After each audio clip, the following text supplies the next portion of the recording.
mata. Mura kog matunaw kung mototok ka sa imong tiingog.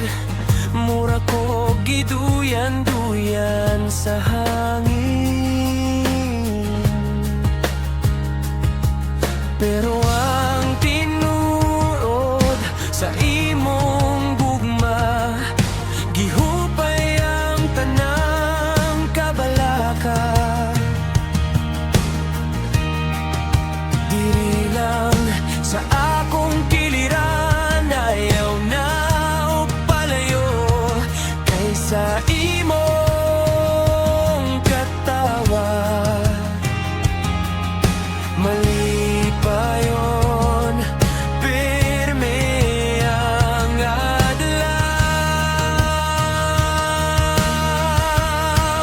Ang imong pahiyom, akong paborito.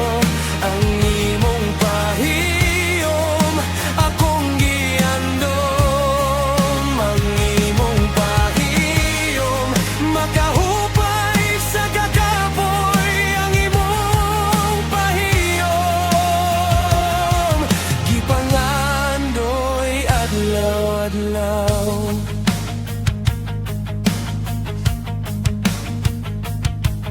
Ang kainit sa adlaw, sa imong kasing-kasing ko pasilong. Ang kabugnaw sa kagabhiyon, sa imong mga gakos ang makahupay. Bisan nun sa